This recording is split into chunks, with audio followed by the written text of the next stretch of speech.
Welcome back to another episode of Swamp Stories. For this episode, we shout out to the Bronx, man. You know the vibe. Cover an insane story that's even I'm from Brooklyn, never been seen before. But before we get into it, make sure to leave a like and subscribe if you're new. You can also follow the Instagram page as well. So let's get into it. The story begins in the Bronx, which has long been known as the city's worst borough. Territorial rivalries have plagued the area for over 50 years, and this story is no different. But it begins in what's known as adult. The only thing I hate about Bronx is like when you have a car trying to find a parking, you gotta circle the block until you feel dizzy to find a parking lot, like to find a parking in the street. It's crazy. But after that, it's crazy. I don't care. People say it's dirty. I don't care. My friend lived there, so. Years, he became a street general, representing 194th, an area he called 9-4. While hustling for 9-4, Latik landed himself a 6-year prison sentence in 2005. For most people, this would be seen as wasted time, but for Latik, this was a perfect opportunity. But you know what else is a perfect opportunity? Playing Raid Shadow Legends. Yeah. I'm sorry. I gotta skip this. I have to skip this shit. I have to. Sorry, buddy.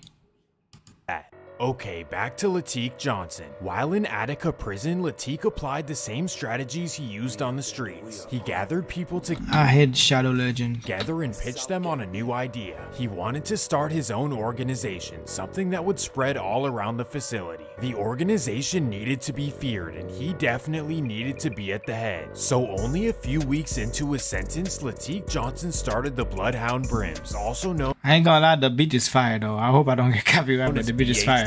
For those who are unfamiliar, the Brims are a set that originated in LA in the 70s and spread to New York in the 90s. At this point, the 5'9" Brims already existed in New York. In fact, Latik Johnson's neighborhood had we blood. plenty of members. Fuck everybody.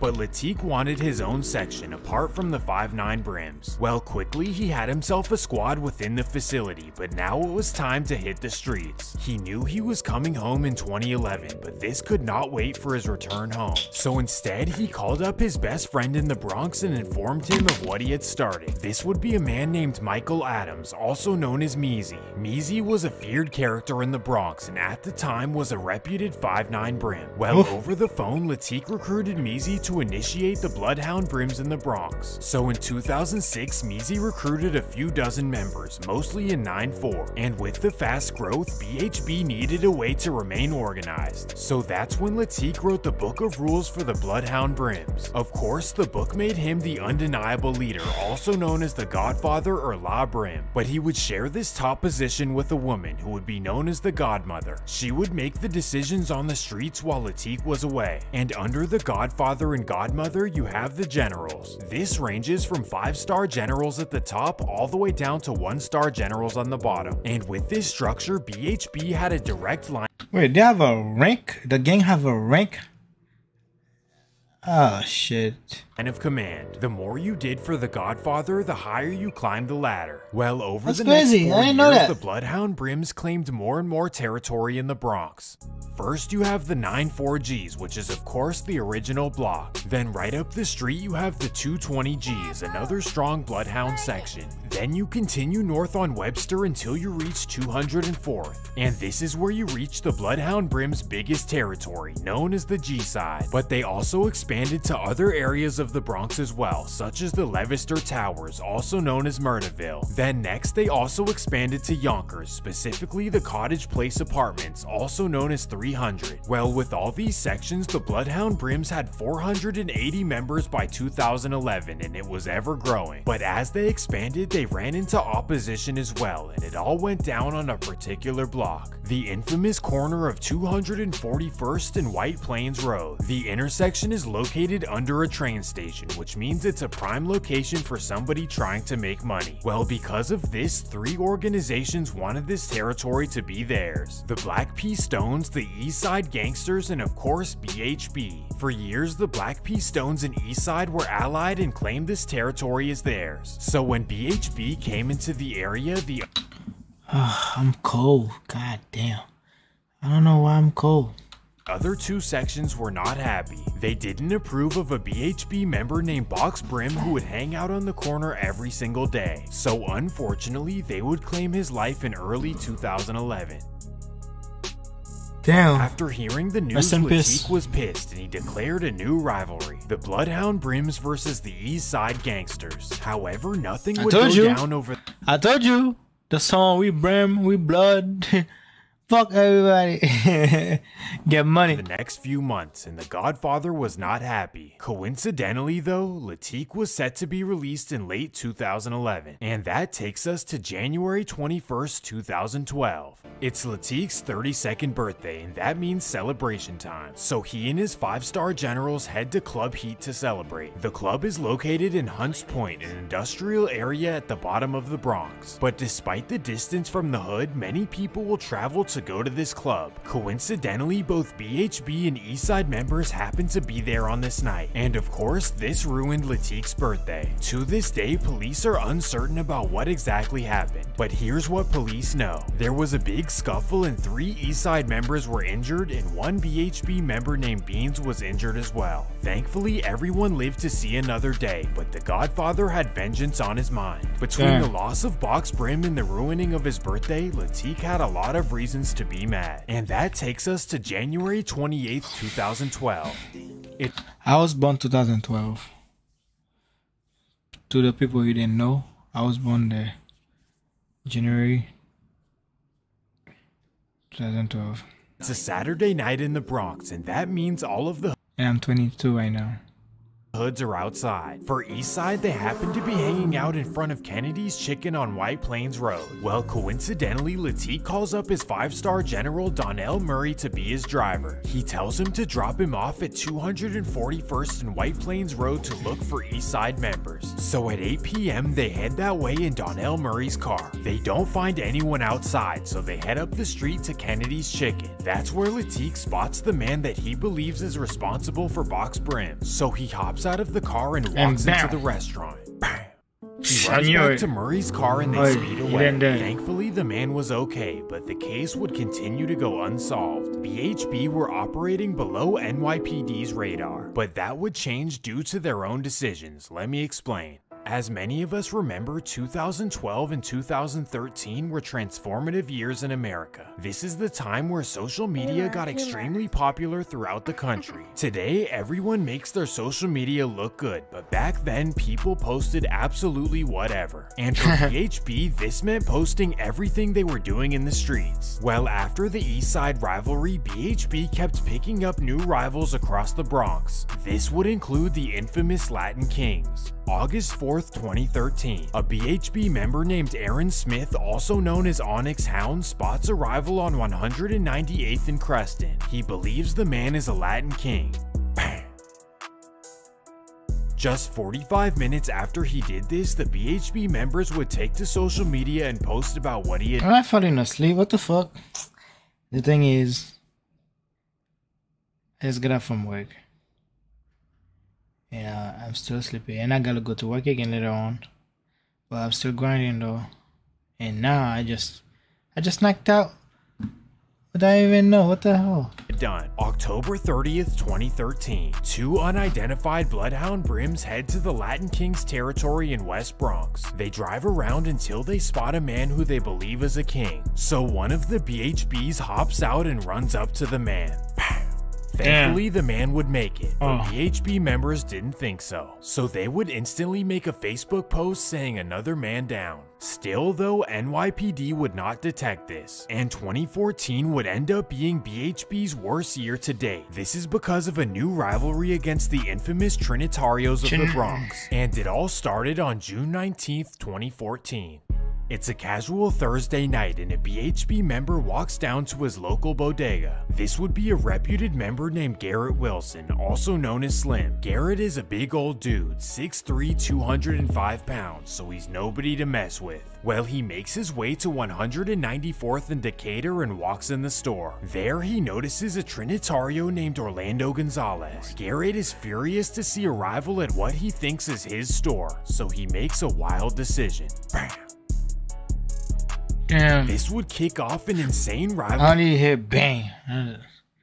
Send peace to this guy, man. Between the Trinitarios and BHB, one that would eventually take them down. BHB had never been involved with such a big and powerful organization, but despite being outnumbered, members like Garrett Wilson made up for what they lacked. October 9th, 2015. It's a Friday night and Garrett Wilson heads to a club on Boston Road. The reason he's there is because his girlfriend's a dancer and he needs to pick her up. So after the club closes, Garrett walks to the parking lot to pick up his girlfriend. But there he's met with a surprise. His girlfriend gets into a scuffle with a coworker. So a good citizen named Jose Feliciano jumps in to break it up. For whatever reason, Garrett did not appreciate Jose doing this, so his emotions got the best of him. Bam. This incident caused NYPD to look into BHB and everything on their social media. There they found dozens and dozens of self-incriminating posts. August 4th, 2016. Social media. BHB members are arrested in the Bronx, including the Godfather. And here is where things get crazy, because nearly everyone started telling. First was Donnell Murray, who was the driver at Kennedy Chicken. He would tell on Latique Johnson by telling NYPD about the incident. But Donnell wouldn't be the only one. Michael Measy Adams would be next, the original BHB member in Bronx. The man who Latique Johnson considered his best friend and second in command. Yes, this guy would testify against Latique for multiple incidents in the Bronx. But it gets even crazier. Latique's third in command, Thomas Morton, would testify against Donnell Murray. So I guess what goes around comes around too. By 2019, nearly every BHB member testified against one another. That would be except for Latique Johnson, who ended up getting 30 years. Well, the major takedown slowed down the Bloodhound Brims for quite a few years. But just like anything, the next generation would come out of these same sections. In 2018, a new star would emerge from the Bloodhound Brims. This would be a young man named Tabu Harris, also known as Spaz Drilly. Spaz grew up on Bainbridge Ave, right in the heart of the G-side. Because of his location, he grew up being mentored by and looking up to BHB members. And because of this, his childhood did not go without troubles. In fact, he was sent to go live with a suburban family during his high school years. The program was called the Fresh Air Fund, and the idea was to expose troubled inner city kids to a different way of life. For many, the program may work, but for Spaz, he wanted to be exactly where he was from. And that's partly due to the love and respect the entire G-side had for him. Just like the original Latique Johnson, Spaz was charismatic and always led his friends. At the age of 17, Spaz began rapping and making a name for himself in the local drill scene. And with him would always be his best friend Damian Gilbert, also known as Dumb Out. Together, the two were the most popular in the G-side community. And that takes us to May 29th, 2018. It's Memorial Day weekend and the G-side Crips are hosting a barbecue in their section. Their territory is right above the Brims, but they always get along in unison. So on this day, Dumb Out, the Drillies, and the G-side Crips are all playing a dice game. Somehow an argument starts between both sides and sadly Dumb Out would fall victim. Damn. The entire New York City would talk about this incident, especially the rival rappers. One of those would be the world famous rapper Lil TJ, who would post this.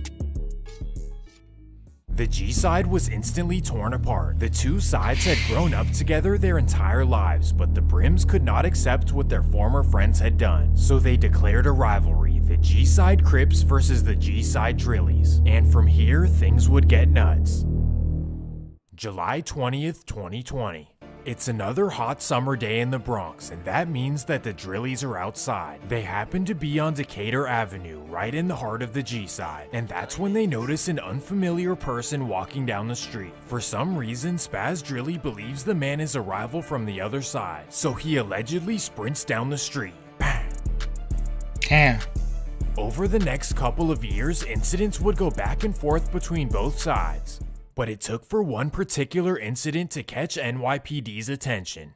On March 12, 2021, Delilah Vasquez lost her life while hanging out with her friends. Her friends were G-side Drilly members, and that's all everyone knows. Although it was an internal affair, the sad incident would devastate members like Spaz Drilly. The incident actually caught national news, and NYPD began looking into the Drillies. In the meantime, a rival drill rapper named Shaw Ek would diss her along with Dumb Out in a song. Shaw Eck is a member of the OGs in the Bronx, and this furthered the rivalry between the OGs and the Drillies. For some reason, everyone likes going against the Drillies, even NYPD. So let me explain the scenario. The Drillies were essentially the continuation of the Bloodhound Brims, and while they had the G side, they also had a couple of other BHB I'm not doing it. I am not doing it. Nah, hell no, I'm not doing no sign. As well. Latique Johnson's 9-4Gs became the 9-4 Drillies, and they're by far the most popular section in the drill scene. The famous rappers E-Woo and Lee Drilly rep this section hard. Then right up the street, the 220Gs are represented by the up-and-coming rapper Say Drilly. All of these sections are extremely feared and all have their own rivalries. For example, the 220Gs rival the Sev side, and 9-4 rival Sugar Hill and Harlem. Altogether, the Drillies are one and always have each other's back. But because of this, NYPD could easily take them down in one single sweep. And once the Drillies gained the reputation of having no limits, NYPD decided to put it to an end. April 7th, 2022, Operation Drilly. As we all know, when NYPD wants you, they're gonna come get you and all of your friends. 20 G-Side and Drilly members are arrested, including Lee Drilly and also Spaz Drilly. Spaz Drilly is now facing double life. What a waste for such a Damn, double life. Wait, so Cat have 9 life. And then he got double?